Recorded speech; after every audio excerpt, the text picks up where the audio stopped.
अंधकारनिवहं विनिहन्तुमीडे मूकात्मनामपि महाकवितावदान्यान् श्रीकाञ्चिदेशशिशिरीकृतजागरूकान् एकाम्रनादतरुणी करुणावलोकान् मातर्जयन्ति ममताग्रहमोक्षणानि माहेन्द्रनीलरुचिशिक्षणदक्षिणानि कामाक्षि कल्पितजगत्त्रयरक्षणानि त्वदीयक्षणानि वरदानविचक्षणानि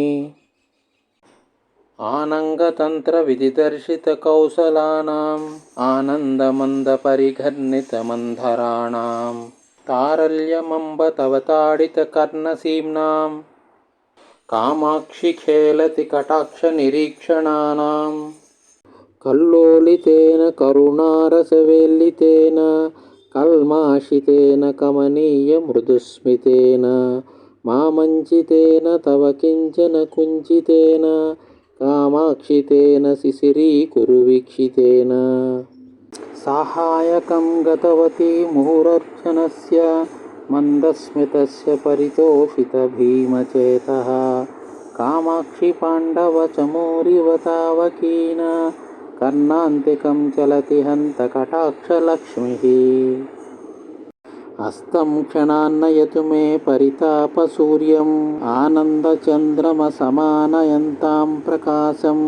कालान्धकारसुषुमां कलयन् दिगन्ते कामाक्षि कोमलकटाक्षनिशागमस्ते ताटङ्कमौक्तिकरुचाङ्कुरदन्तकान्तिः कारुण्यहस्तिपशिखामणि आदिरूढः उन्मालयत्वशुभपादपमस्मदीयं कामाक्षि तव कटाक्षमतं गजेतन्द्रः छायाभरणे जगतां परितापहारी ताटङ्करत्नमणितल्लजपल्लवश्रीः कारुण्यनाम विकरन्मकरन्दजालं कामाक्षि रचति कटाक्षसुरद्रुमस्ते सूर्याश्रयप्रणयिनी मणिकुण्डलांशुलौहित्यकोकनदकाननमाननीय यान्ति तव स्मरहराननकान्तिसिन्धुं कामाक्षि रचति कटाक्षकलिन्दकन्या प्राप्नोति यं सुकृतिनं तव पक्षपातात् कामाक्षि वीक्षणविलासकलापुरन्ध्री सज्जस्तमेव किल मुक्तिवधुर्वृणीते तस्मान्नितान्तमनयोरिदमैकमत्यं यान्ति सदैव मरुतामनुकूलभावं भ्रूवल्ली शक्रधनुरुल्लसितारसार्द्रा कामाक्षी कौतुकतरङ्गितनीलकण्ठा कादम्बनीव तव भाति कटाक्षमाला गंगांबसि स्मितमये तपनात्मजेव गंगाधरोरसि नवोत्पलमालिकेव वक्त्राप्रभासरसि शैवलमण्डलीव कामाक्षि राजति कटाक्षरुचिच्छाटते संस्कारतः किमपि कदलितान् रसज्ञकेदारसीम्नि सुधीयामुपभोगयोग्यान् कल्याणसूक्तिलहरीकलमाङ्कुरान् कामाक्षी पक्ष्मलयतु त्वदपाङ्गमेघः चाञ्चल्यमेव नियतं कल्पयन् प्रकृत्या मालिन्यभूः श्रुतिपदाक्रमजागरूकः कैवल्यमेव किमु कल्पयते नतानां कामाक्षी चित्रमपि ते करुणाकटाक्षः सञ्जीवने जननि च्यूतशीलिमुखस्य सम्मोहने शिशिकिशोरशेखरस्य सस्तम्भने च ममताग्रहचेष्टितस्य कामाक्षि वीक्षणकला परमौषधन्ते नीलोऽपि रागमधिकं जनयन् पुरारेः लोलोऽपि भक्तिमधिकां दृढयन्नराणां वक्रोऽपि देवि नमतां समतां वितन्वन् कामाक्षि नृत्ययतु मयि त्वदपाङ्गपातः कामद्रुहो हृदययन्त्रणजागरूका कामाक्षि कामाक्षि चञ्चलदृगञ्चलमेखलाते आश्चर्यमम्ब भजतां घटति स्वकीयसम्पर्क एव मिथुनोति समस्तबन्धान् कुण्ठीकरोतु विपदं मम कुञ्चित भ्रूचापाञ्चितः श्रितविदेह भवानुरागः रक्षोपकारमनिशं जनयन् जगत्यां कामाक्षी रामयुवते करुणाकटाक्षः श्रीकामकोटिशिवलोचनशोषितस्य शृङ्गारबीजविभवस्य पुनः प्ररोहे प्रेमाम्बसार्द्रमचिरात् प्रचुरेण शङ्के केदार अम्ब तव केवलदृष्टिपातम् महात्म्यसेवरधिरसौ तव दुर्विलङ्घ्य संसारविञ्जगिरिकुण्ठनकेलिचुञ्चुः धैर्याम्बुधिं पशुपतेः क्षुलकीकरोति कामाक्षी वीक्षणविजृम्भणकुम्भजन्मः पीयूषवर्षवशिशिर स्फुटदुत्पलश्रीमैत्री निसर्गमधुरा कृतताराकाप्तिः कामाक्षी संसृतवती वपुरष्टमूर्तेः ज्योत्स्नायते भगवती त्वदपाङ्गमाला अम्बास्मरप्रतिभटस्य वपुर्मनोज्ञम् अम्भोजकाननमिवाञ्छितकण्टकाभं भृङ्गीव चुम्बति सदैव सपक्षपाता कामाक्षि कोमलरुचिः त्वदपाङ्गमाला केशप्रभापटलनीलवितानजाले कामाक्षि कुण्डलमणिच्छविदीपशोभे शङ्के कटाक्षरुचिरङ्गतले कृपाक्षा शैलूषिका नटति शङ्करवल्लभे ते अत्यन्तशीतलमतन्द्रयतु क्षणार्धम् अस्तोकविभ्रममनङ्गविलासकन्दम् अल्पस्मितादृत अपार कृपाप्रवाहम् अक्षिप्ररोहमचिरान्मयि कामकोटि मन्दाक्षरागतरलीकृतपारतन्त्र्यात् कामाक्षि मन्धरतरां त्वदपाङ्गजोलाम् आरुह्य मन्दमतिकौतुकशालिचक्षुः आनन्दमेति मुहुरर्दशशशाङ्कमौलेः त्रयम्बकं त्रिपुरसुन्दरी हर्म्या भूमिरङ्गं विहारसरसि करुणाप्रवाहः दासाच्च वासवमुखाः परिपालनीयं कामाक्षि विश्वमपि वीक्षणभ्युभृतस्ते वागीश्वरी सहचरी नियमेन लक्ष्मीः भ्रूवल्लरी वसकरी भुवनानि गेहं रूपं त्रिलोकनयनामृतमम्ब तेषं कामाक्षी येषु तव वीक्षणपारतन्त्री माहेश्वरं घटति मानसमीनमम्ब कामाक्षि धैर्यजलदो नितरां निमग्नं जालेन शृङ्खलयति त्वदपाङ्गनाम्ना विस्तारितेन विषमायुधतासकोऽसौ उन्मध्यबोधकमलाकारं भजाड्स्तम्भेरमं मम मनो विपिने भ्रमन्तं कुण्ठीकुरुष्व तरसा कुटिलाग्रसीम्ना कामाक्षि तावककटाक्षमहाङ्कुशेन उद्वेलितस्तबकितैर्ललितैर्विलासैः उत्थाय देवि तव गाढकटाक्षकुञ्जात् दूरं पलाययतु मोहमृगीकुलं मे कामाक्षिस्तवरमनुग्रहकेसरीन्द्रः स्नेहाधृतां विदलितोत्पलकन्तिचोरां जेतारमेव जगदीश्वरि चेतु कामः मानोद्धतो मकरकेतुरसौ धुनीते कामाक्षी तावककटाक्षकृपाणवल्लीं श्रौतीं व्रजन्नपि सदा सरणिं मुनीनां कामाक्षी सततमपि स्मृतिमार्गगामी कौटिल्यमम्ब कदमस्थिरतां च दत्ते शौर्यं च पङ्कजरुचां त्वदपाङ्गपातः नित्यं श्रेतुः परिचितो यतमानमेव नीलोत्पलं निजसमीपनिवासलोलं प्रीत्यैव पाठयति वीक्षणदेशिकेन्द्रः कामाक्षी किन्तु तव कालिमसम्प्रदायम् भ्रान्त्वा मुहुस्तबकितस्मितफेनरासौ कामाक्षी वक्त्ररुचिसंशयवारिरासौ आनन्दति त्रिपुरमर्दननेत्रलक्ष्मीः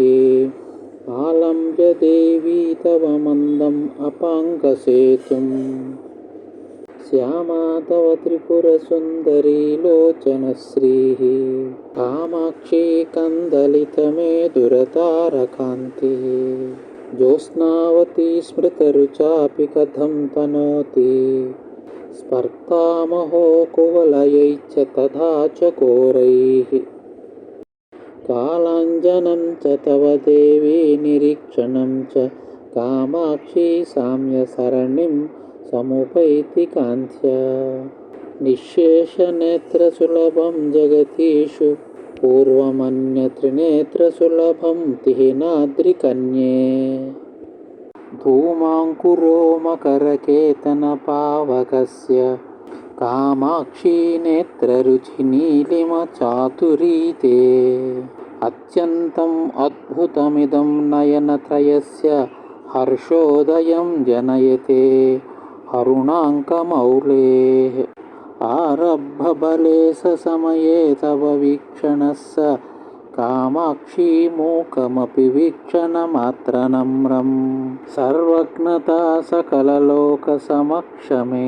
कीर्तिस्वयं वरुणमाल्यवती वृणीते कालाम्बुवाहवोते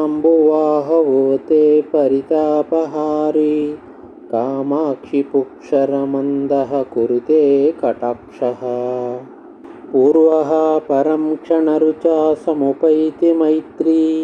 मन्यस्सु सततरुचिं प्रकटीकरोति सूक्ष्मेऽपि दुर्गमतरेऽपि गुरुप्रसादसाहाय्यकेन विचरन्नपवर्गमार्गे संसारपङ्कनिचयेन पतत्यमुं ते कामाक्षि गाढमवलम्ब्य कटाक्षयष्टिम् कामाक्षि सततमसौ हरिनीलरत्नस्तम्भे कटाक्षरुचिपुञ्जमये भवत्यः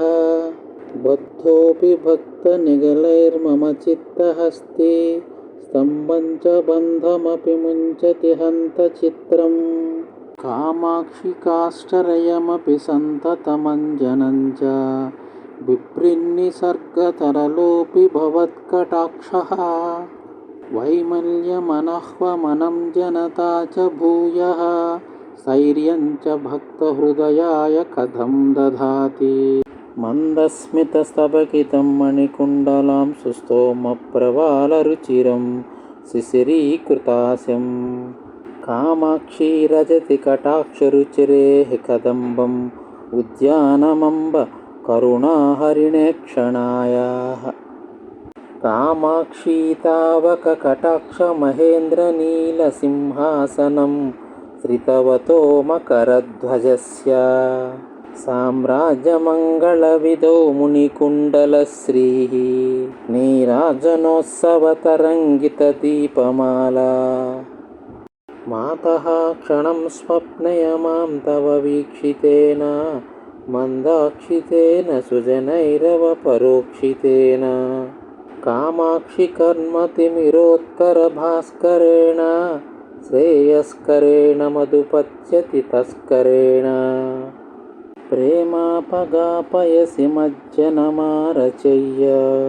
युक्तः स्मितांशुकृतभस्मविलेपनेन कामाक्षी कुण्डलमणिच्युतिभिर्जटलाः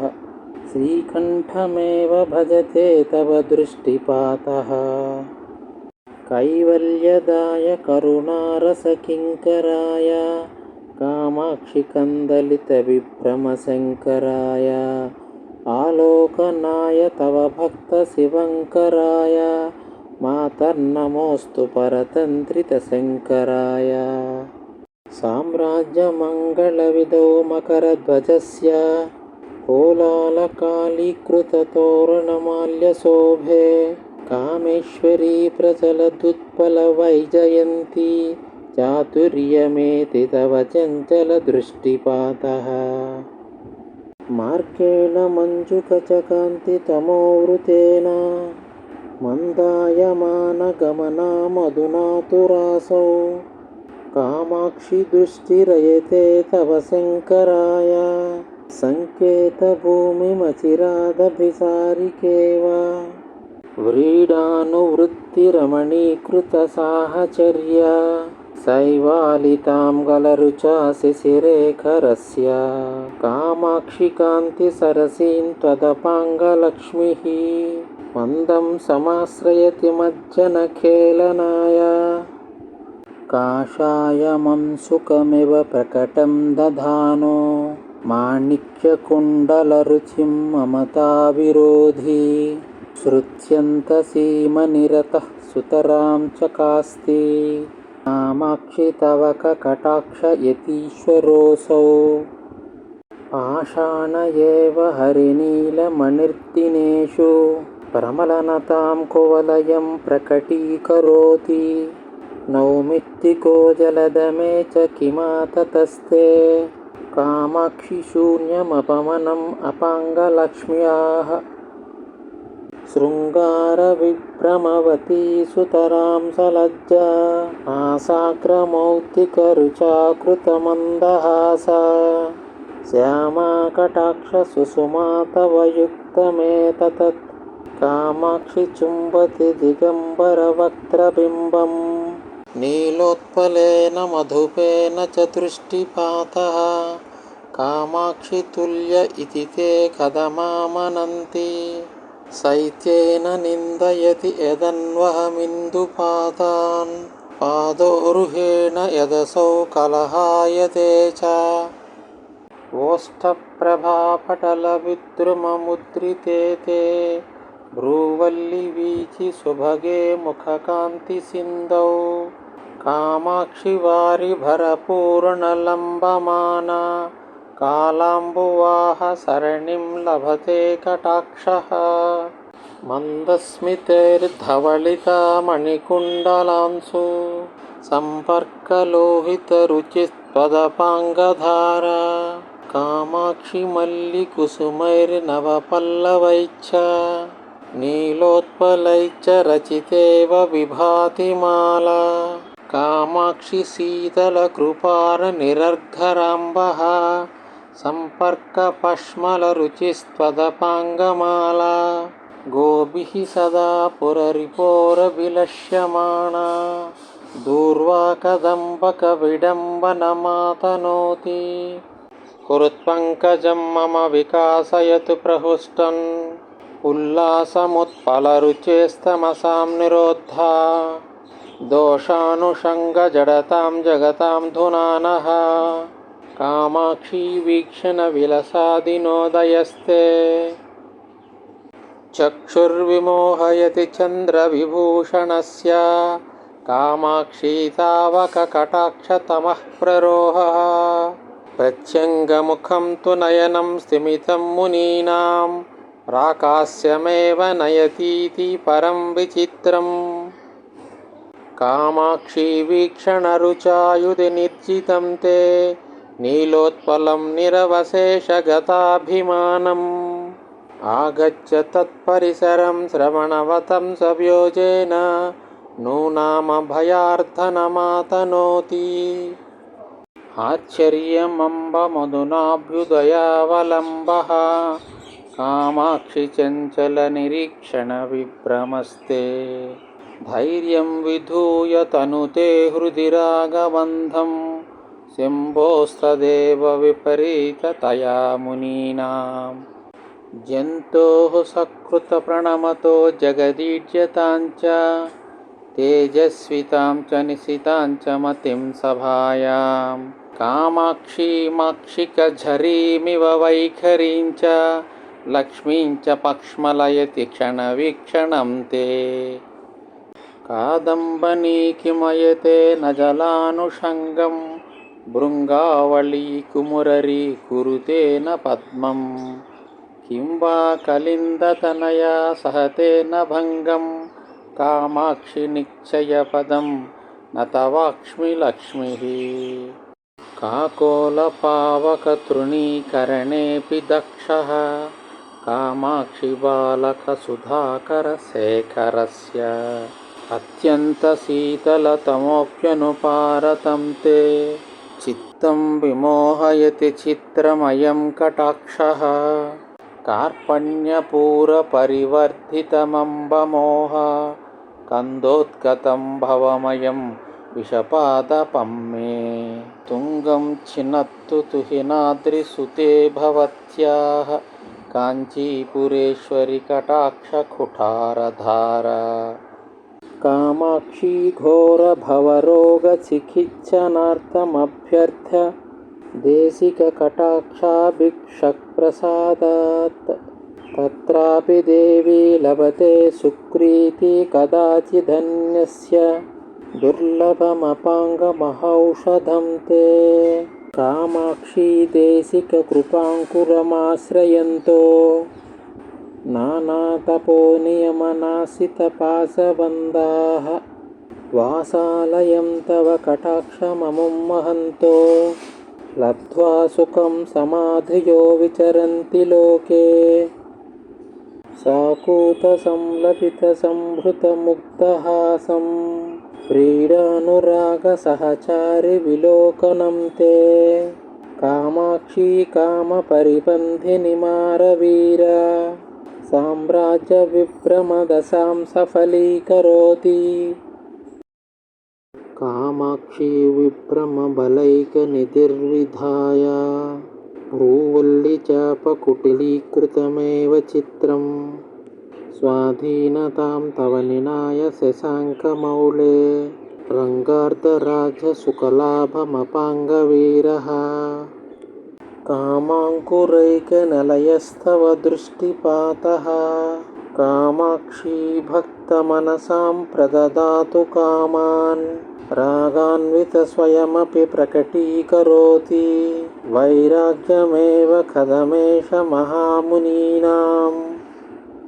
कालाम्बुवाहनिवहैकलहायते ते कामाक्षि काळि मम देन सदा कटाक्षः चित्रं तदापि नितराममुवेव दृष्टा सोत्कण्ठ एव रमते किल नीलकण्ठः कामाक्षि मन्मदरिपुं प्रतिमारतापा मोहान्धकारजलदागमनेन नृत्यन् दुष्कर्म कञ्चुकिकुलं कबलीकरोतु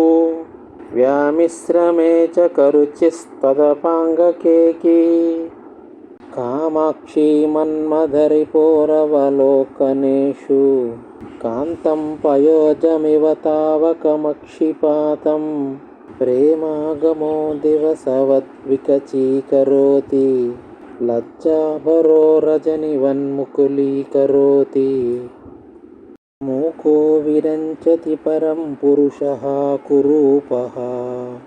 कन्दर्पति त्रिशतराजति किं पचानः कामाक्षी केवलमुपक्रमकाल एव लीलातरङ्गितकटाक्षरुचः क्षणं ते नीलालकामधुकरन्ति मनोज्ञानासा मुक्ता रुचः प्रकटकदम्बिसाङ्कुसरन्ति कारुण्यमम्बमकरन्दति कामकोटि मन्ये ततः कमलमेव विलोचनं ते आकाङ्क्षमाणफलदानविचक्षणायाः कामाक्षी तव कटाक्षककामधेनोः सम्पर्क एव खदमम्ब विमुक्तपाशबन्धाः स्फुटं तनुभृतः पशुतां त्यजन्ति संसारघर्मपरितापजुषां नराणां कामाक्षि शीतलतराणि तवेक्षितानि चन्द्रातपन्ति घनचन्दनकर्धमन्ति मुक्ता गुणन्ति हिमवारि निषेचनन्ति प्रेमाम्बुरासि सततस्नपितानि चित्रं कामाक्षि तावककटाक्षनिरीक्षणानि सन्दोक्षयन्ति मुहुरिन्दनराशिरीच्य मारुद्रुहो मनसि मन्मथचित्रभानुं कालाञ्जनप्रतिभटं कमनीयकान्त्या कन्दर्पतन्त्रकलया कलितानुभावं काञ्चीविहाररसिके कलुषार्तिचोरं कल्लोलयस्वमयिते करुणाकटाक्षं क्रान्तेन मन्मथेन विमुह्यमानस्वान्तेन चूततरुमूलगतस्य पुंसः कान्तेन किञ्चिदवलोकयलोचनस्य प्रान्तेन मां जननि काञ्चीपुरी विभूषे कामाक्षी कोऽपि सुजनस्त्वदपाङ्गसङ्गे कण्ठेन कन्दलितकालिमसम्प्रदायाः त्वं सङ्कल्पितचकोरकुटुम्बपोषा नकस्तं दिवसप्रसवभूनयना भवन्ति नीलोत्पलप्रसवकान्ति निर्देशनेन कारुण्यविभ्रमजुषा तव वीक्षणेन कामाक्षी कर्मजलदेः कलसीसुतेन पाशत्रयाद्वयममी परिमोचनीयाः अत्यन्तचञ्चलमकृत्रिममञ्जनं किं झूङ्कारभङ्गिरहिता किमु भृङ्गमाला धूमाङ्कुरः किमु हुतासनसङ्गहीनः कामाक्षी नेत्ररुचिनीलिमकन्दलीते कामाक्षी नित्यमयमञ्जलिरस्तु मुक्तिबीजाय विभ्रममदोदयघर्निताय कन्दर्पदर्पपुनरुद्भवसिद्धिदाय कल्याणदाय तव देवी तृकञ्चलाय दर्पाङ्कुरो मकरकेतनविभ्रमाणां निन्दाङ्कुरो विदलितोत्पलचातुरीणां दीपाङ्कुरो भवतमिश्रकदम्बकानां कामाक्षी पालयतु मां त्वदपाङ्गपातः कैवल्यदिव्यमणिरोहणपर्वतेभ्यः कारुण्यनिर्घरपयः कृतमञ्जनेभ्यः कामाक्षी किङ्करितशङ्करमानसेभ्यो नमोऽस्तु तव वीक्षणविभ्रमेभ्यः अल्पीय एव नवमुत्पलमम्बहीना मीनस्य वा सरणिरम्बुरुहां च किं वा दूरे मृगीदृगसमञ्जसमञ्जनं च कामाक्षी वीक्षणरुचौ तव तर्कयामः मिश्रीभवद्गरलपङ्किल शङ्करोरस् सीमाङ्गणे किमपि रिङ्खणमाददानः हेलावधूतललिता श्रवणोत्पलोऽसौ कामाक्षी बाल इव राजति ते कटाक्षः प्रौढीकरोति विदुषां नवसूक्तिधाटी चूताटवीषुबुधकोकिललाल्यमानं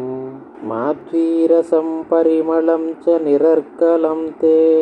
कामाक्षि वीक्षणविलासवसन्तलक्ष्मीः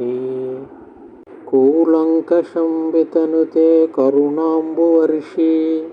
सारस्वन्तं सुकृतिनः सुलभं प्रवाहं तुच्छीकरोति यमुनाम्बुतरङ्गभङ्गीं कामाक्षी किं तव कटाक्षमहाम्बुवाहः जगर्ती देवी करुणा सुखसुन्दरी ते ताटङ्करत्नरुचिताडिमखण्डशोणे कामाक्षी निर्भरकटाक्षमरीचिपुञ्ज महेन्द्रनीलमणिपञ्जरमध्यभागे कामाक्षी सत्कुवलयस्य सगोत्रभावा दाक्रामति श्रुतिमसौ तव दृष्टिपातः किञ्च स्फुटं कुटिलतां प्रकटीकरोति